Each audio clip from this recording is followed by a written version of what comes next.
Fourier transformல இன்னைக்கு நம்ம பார்க்க போறது Fourier Sine and Cosine integral. அதான் நம்மளோட next topic.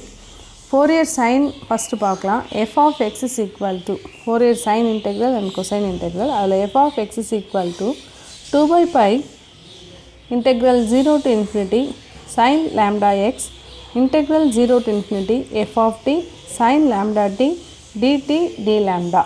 So இங்கேயும் sin lambda x sin lambda t இருந்ததுனா is known as Fourier Sine integral. இதுதான் என்னது Fourier Sine integral formula. இப்போ சைனுக்கு பதில் காசை நம்ம மாற்றி எழுதினோம்னா f of x is equal to 2 by pi integral 0 to infinity cos lambda x integral 0 to infinity f of t cos lambda t dt d lambda is known as Fourier cosine integral. Sine cosine ரெண்டுமே 2 mark question. இப்போ இதில் ஒரு first problem பார்க்கலாம். Using Fourier Sine integral for f of x is equal to e power minus ax a greater than 0 show that integral 0 to infinity lambda sin lambda x divided by lambda square plus a square d lambda equal to pi by 2 e power minus ax. இதுதான் question. இதில் first கொடுத்துருக்க f of xக்கு நம்ம Fourier Sine integral formula use பண்ணி sign integral கண்டுபிடிக்கணும். அதிலிருந்து தான் second ரிசல்ட்டை நம்ம டெரைவ் பண்ண போகிறோம். ஃபஸ்ட்டு என்ன செய்யலாம், சொல்யூஷன் பாருங்கள். Fourier Sine integral formula is f of x is equal to 2 by pi integral 0 to infinity sin lambda x integral 0 to infinity f of t sin lambda t dt d lambda. இதுதான் Fourier Sine integral formula. இதில் நம்ம என்ன செய்யணும், கொடுத்துருக்க f of xக்கு பதில் அதை f of t-யை நம்ம இங்கே சப்ஸ்டியூட் பண்ணணும். So f of t equal to e power minus at. f of t equal to e power minus at எப்படின்னு சொன்னாக்கா கொடுத்துருக்கிறது என்ன, நமக்கு f of x. சரிங்களா, இங்கே கொடுத்துருக்க ஃபங்க்ஷன் பாருங்கள் f of x. f of x is equal to e power minus ax.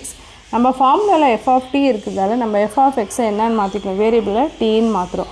So instead அந்த எக்ஸுக்கு பதில் நம்ம என்ன செய்கிறோம், t சப்ஸ்டியூட் பண்ணுறோம்.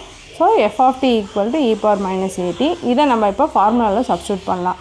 Therefore f of x is equal to 2 by pi integral 0 to infinity sin lambda x integral 0 to infinity f of t க்கு பதில் நம்ம e power minus at substitute பண்ணணும்.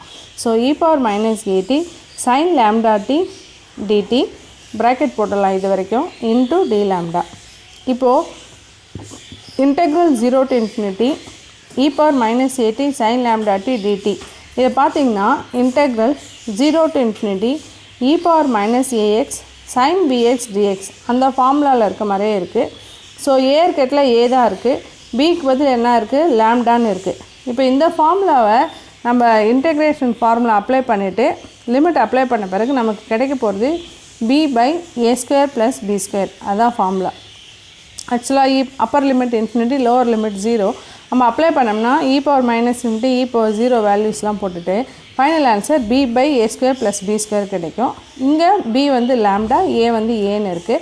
ஸோ நம்ம என்ன செய்ய போகிறோம், இந்த ஃபார்முலாவை வந்து இதில் அப்ளை பண்ண போகிறோம்.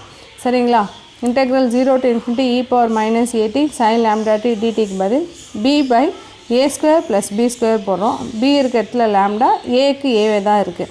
ஸோ இப்போ நம்ம ஃபார்முலாவில் அப்ளை பண்ணுவோம். It is equal to 2 by pi integral 0 to infinity sin lambda x into b by, சரிங்களா, அப்போது lambda by lambda square plus a square, lambda by lambda square plus a square d lambda. So left hand side பாருங்கள் f of x நமக்கு. So f of x is equal to 2 by pi integral 0 to infinity lambda sin lambda x divided by lambda square plus a square d lambda. So lambda sin lambda x by lambda square plus a square d lambda. இப்போ கொஸ்டினில் பார்த்தீங்கன்னா show that integral 0 to infinity sin lambda. So நம்ம என்ன செய்யலாம், இன்டெக்ரலை மட்டும் left hand side வச்சுட்டு question பாருங்கள் 0 to infinity lambda sin lambda x lambda square plus a square அதை மட்டும் நம்ம லெஃப்ட் ஹேண்ட் சைடு எழுதிக்கலாம். So integral 0 to infinity lambda sin lambda x by lambda square plus a square d lambda equal to pi by 2 f of x. cross multiply பண்ணிக்கலாம் pi by 2 is equal to left hand side f of x. So cross multiply பண்ணோம்னா pi by 2 into f of x. f of x நமக்கு கொஸ்டினில் கொடுத்துருக்காங்க. Is equal to pi by 2 e power minus ax. இதுதான் இந்த ப்ராப்ளத்தோட derivation. புரியுதுங்களா? Thank you for வாட்சிங்.